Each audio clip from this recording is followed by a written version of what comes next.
Alors, bonjour tout le monde, et maintenant on va continuer avec la révision. On va faire l'examen de hiver 2012. Donc, question numéro 1.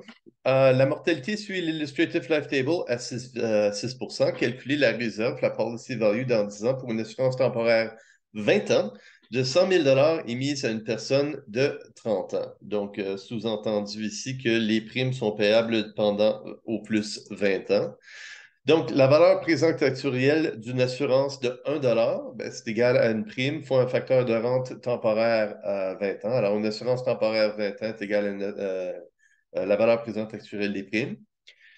Donc, une assurance temporaire 20 ans émise à 30 ans, c'est égal à une assurance vie entière à 30 ans, moins un facteur moins V à la 20 px, fois une assurance à 55 ans. Et donc, ça nous donne notre facteur d'assurance.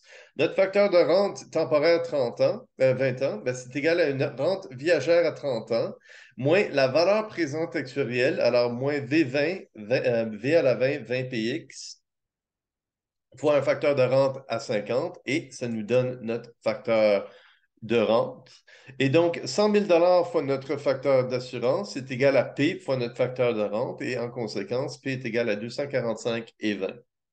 Donc, la réserve au temps T est égal à 10. La personne, elle est maintenant âgée de 40 ans.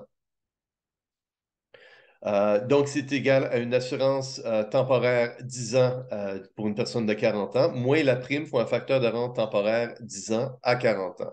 Donc, le facteur d'assurance, c'est une assurance vie entière moins V à la 10 px fois l'assurance à 50 ans, nous donne notre facteur d'assurance. Et le facteur de rente temporaire 10 ans à 40 ans, c'est un facteur de rente viagère à 40 ans, moins V à la 10 px fois un facteur de rente à 50 ans et ça nous donne notre facteur de rente temporaire 10 ans. La réserve au temps T est égale à 10, est égale à la valeur présente actuelle des prestations. Donc, une assurance vie temporaire 10 ans de 100 000 émise à une personne de maintenant 40 ans, moins la valeur présente actuelle des primes, donc moins 245 et 20 fois un facteur de rente temporaire 10 ans à 40 ans. Et donc, la réserve au temps T est égale à 10, est égale à 878 et 77. Donc, la mortalité sur l'illustré. En cas de cessation, on ne serait à droit à la valeur moins une pénalité. Alors, ça, c'est OK. Alors, au cours des. Alors, les questions 1 et 2 sont ensemble. Donc, le fonds est égal aux primes payées plus les revenus d'investissement. Au cours des 3 dernières années, le rendement du fonds était de 10% et non 6%. Quelle est la valeur auquel l'assuré a droit après 3 ans pour une assurance temporaire 20 ans de 100 000 émise à une personne de 30 ans? Donc, la prime P, elle a été calculée 245 et 20. Et après 10 ans, la cash value après 10 ans, ben alors, il y a une personne qui a payé en début de période 245 et 20 pendant 3 années dans un fonds. Et il n'y a aucune prestation qui a été versée. Donc, à du 10 la valeur accumulée de 3 paiements en début de période de 245 et 20 actualisée à du 10. Et c'est égal à 892 et 77. Et donc, la cash value, ben, c'est égal au asset share, alors le montant qui est dans le fonds, moins une pénalité de 100 Donc, 792 et 77. Question 3. Une assurance vie entière pleinement continue est émise à une personne âgée de X. La force de mortalité, elle est constante 5%. Delta est constant à 8%. Le bénéfice au décès est de 1000 dollars. Calculez la variance de la perte à l'émission pour cette assurance. Donc, la variance de la perte. Alors, ben, il y a une formule qu'on peut plugger. Alors, c'est le bénéfice plus P sur delta au carré fois un facteur d'assurance à 2 fois la force d'intérêt moins un facteur d'assurance au carré. Et donc, pour une force de mortalité constante, notre facteur d'assurance est égal à mu sur mu plus delta. Notre facteur de rente, c'est égal à 1 sur mu plus delta. Et la prime P, ben, c'est égal à mu. Donc, pour 1 la prime est égale à 5 sous. Pour 1000 la prime, elle est égale à 50 Et le facteur d'assurance à 2 fois la force d'intérêt, c'est égal à mu divisé par mu plus 2 delta. Et donc, 0,05 divisé par 0,21. qui est égal à 5 sur 21. Et donc, la prestation B, elle est de 1 000 la prime P, elle est de 50 et delta est égal à 8 fois notre facteur d'assurance à 2 fois la force d'intérêt, moins notre facteur d'assurance au carré. Et ça nous donne la variance. La racine carrée de la variance, c'est la dispersion ou l'écart type autour de la moyenne. Euh, la moyenne, ben, c'est l'espérance de la perte à l'émission. Selon le principe d'équivalence sectorielle, elle est égale à 0.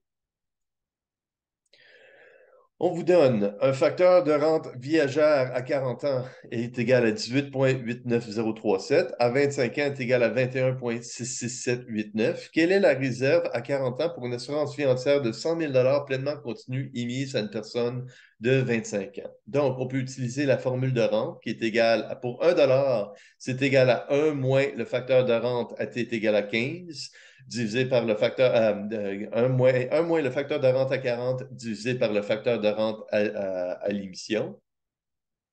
Alors, ça, c'est pour 1 on multiplie par la prestation et ça nous donne la réserve au temps T est égal à 15. Donc, pour 1 la réserve au temps T est égale à 1 moins A bar X plus T divisé par A bar X. Question 5. La mortalité suit une demeure avec W est égal à 100, la force d'intérêt de 5 alors, delta est égal à 5 calculez la réserve à 60 ans pour une assurance vie entière pleinement continue de 25 000 émise à 40 ans. Donc, pour un facteur de rente, ben alors pour une demeure, la mortalité, elle est uniforme entre T est égal à 0 et 60. Alors, entre T est égal à 0 et W moins X, W est égal à 100, X est égal à 40. Donc, sur les 60 prochaines années, la force de mortalité, la mortalité est uniforme. Donc, TPX mu X plus T est égal à 1 sur 60. Et V à la T, c'est égal à E à la moins delta, 5 E à la moins delta T. Donc, c'est l'intégrale de 0 à 60 de E à la moins 0,05T divisé par 60, qui est égal à E à la moins 0,05T fois moins 1 divisé par 60 fois 0,05, ou bedon multiplié par son inverse, qui est égal à 20, évalué entre 0 et 60, et ça nous donne notre facteur d'assurance. 1 moins notre facteur d'assurance sur delta nous donne notre facteur de rente, et notre facteur d'assurance divisé par notre facteur par notre facteur d'assurance divisé par le facteur de rente, fois la prestation, nous donne notre prime qui est de 579,39. À 60 ans, alors la réserve à 60 ans, dans 20 ans, ben, on a besoin de calculer la valeur présente actuelle des prestations et la valeur présente actuelle des primes qui restent. Donc, on va calculer notre facteur de rente. À 60 ans, la mortalité est uniforme sur les 40 prochaines années. Donc, c'est E à la moins delta T fois TPX mu X plus T, qui est égal à 1 sur 40. Donc, encore une fois, c'est moins E à la moins 0,05T divisé par 40 fois 0,05 et divisé par 0,05, c'est égal à 1 sur 20. Donc, et ça nous donne notre facteur d'assurance. 1 moins notre facteur d'assurance sur delta nous donne notre facteur de rente. Et donc, la réserve à T est égale à 20. C'est la valeur présente sur les prestations. Donc, la prestation fois un facteur de rente un facteur d'assurance à 60 ans, moins la valeur présente sur les primes. La prime fois un facteur de rente à 60 ans. Et ça nous donne notre réserve. Question 6. La mortalité suit l'Illustrative Life Table à 6 Quelle est la variance de la perte à 30 ans pour une assurance vie entière de 100 000 émise à 30 ans? Donc, avec le Illustrative Life Table, on a 3 colonnes qui nous intéressent. Donc, on a, le facteur d'assurance à 30 ans, le facteur de rente à 30 ans et on a le facteur d'assurance à 2 fois la force d'intérêt à 30 ans. Donc, quelle est la variance de la perte à 30 ans pour une assurance vie entière de 100 000 émise à 30 ans? Ben, on va commencer par calculer la prime. Donc, 100 000 fois notre facteur d'assurance à 30 ans est égal à P fois notre facteur de rente à 30 ans. Et donc, notre prime est égale à 646,31. Et la variance de la perte à l'émission, ben, c'est égal à B plus la prime divisée par D au carré, fois un facteur de rente, facteur d'assurance à 2 fois la force d'intérêt à 30 ans, moins le facteur d'assurance au carré. Facteur d'assurance à 30 ans au carré. Donc, la prestation, elle est de 100 000. La prime elle est de 646,31. Le taux d'intérêt est de 6 donc D est égal à I sur 1 plus I, le tout au carré. Notre facteur d'assurance à 2 fois la force d'intérêt, moins notre facteur d'assurance au carré. Et ça nous donne la variance de la perte à l'émission. La variance de la perte à l'émission, ça se peut que ce soit un chiffre qui est énorme. Pourquoi? Parce que dans notre équation, on a un chiffre, la prestation, elle est de 100 000. Donc, 100 000 au carré, ça peut donner un chiffre qui est énorme. La racine carrée de la variance va nous donner un chiffre qui est de même ampleur que la prestation. Question 7. La mortalité suit l'Illustrative Life Table à 6 quelle est la réserve ou la policy value à 55 ans pour une dotation de 25 ans de 20 000 avec 15 paiements émises à une personne de 35 ans. Donc, ça veut dire quelle est la réserve à 55 ans pour une dotation qui a été émise à 35 ans? C'est une dotation 25 ans. Donc, toutes les primes ont été payées. Donc, on n'a pas besoin de calculer la prime. Donc, dans la réserve à 55 ans, c'est dans 20 ans. Donc, on veut savoir quelle est la réserve à T est égale à 20. C'est égal à la valeur présente actuelle des prestations. Donc, on a maintenant 55 ans. La dotation, elle est bonne pour un autre 5 ans. Et ça, c'est égal à une assurance temporaire 5 ans plus une dotation pure. Alors, la dotation pure plus une assurance temporaire 5 ans. Donc, la dotation pure, ben, c'est égal à 5E55. Alors, c'est donné directement dans la table, 0.70810.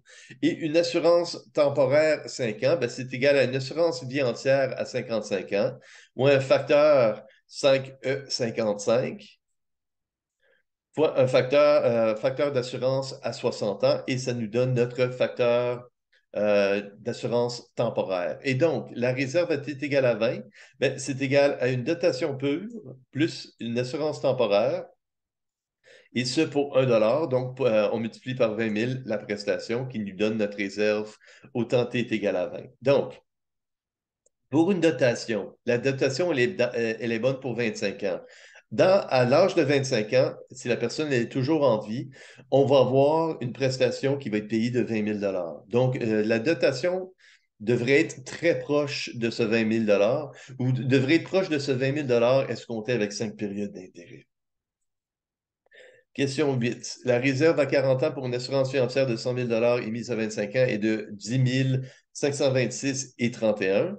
Et notre facteur d'assurance à 25 ans, ben, c'est égal à 0.11476. Donc, la réserve au temps T est égal à 15. Ben, c'est égal à un facteur d'assurance à 40 ans moins un facteur d'assurance à 25 ans qui est donné divisé par 1 moins le facteur d'assurance à 25 ans, multiplié par la prestation de 100 000. Et donc, on nous dit que cette valeur est égale à 10 526 et 31. Et donc, on a juste besoin d'isoler notre facteur d'assurance à 40 ans.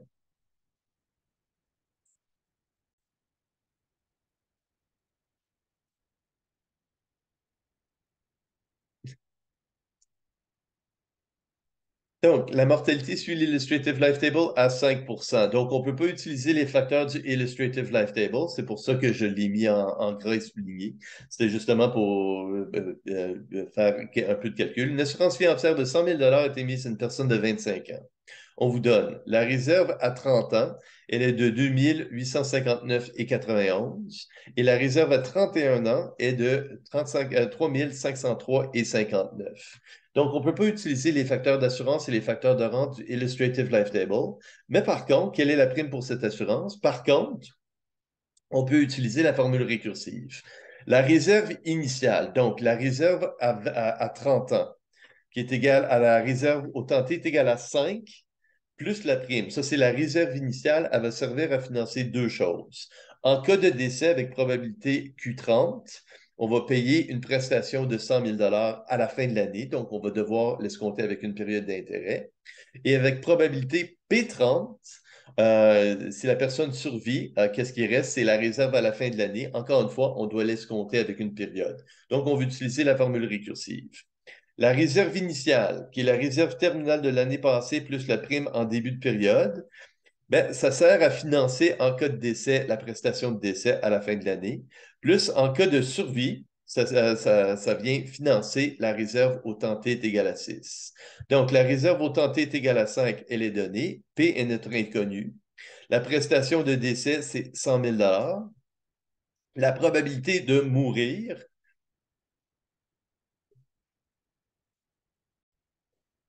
donc la probabilité de mourir, on peut la piger directement du Illustrative Life Table, c'est 0,153 et la probabilité de survivre, c'est 1 moins 0,153. Donc, la réserve en début de période, la réserve au temps 5 plus la prime est égale avec probabilité Q30 de payer 100 000 à la fin de l'année, on ramène avec une période d'intérêt, et avec probabilité 1 moins Q30 ou P30, la probabilité d'avoir une réserve de 3503,59 dans une année, on ramène avec une période, et donc la prime, on peut déduire que c'est égal à 617,35. La mortalité suit l'Illustrative Life Table à 8%, une dotation, donc une assurance temporaire plus une dotation pure, de 20 ans de 100 000 avec 10 paiements est émise à une personne de 32 ans. Quelle est la réserve à 51 ans? Donc, une dotation de 20 ans est émise à une personne de 32 ans. Donc, ici, l'affaire, c'est qu'on a 51 ans et la personne est toujours en vie. Donc, c'est une dotation, après 19 ans, c'est une dotation qui reste une année.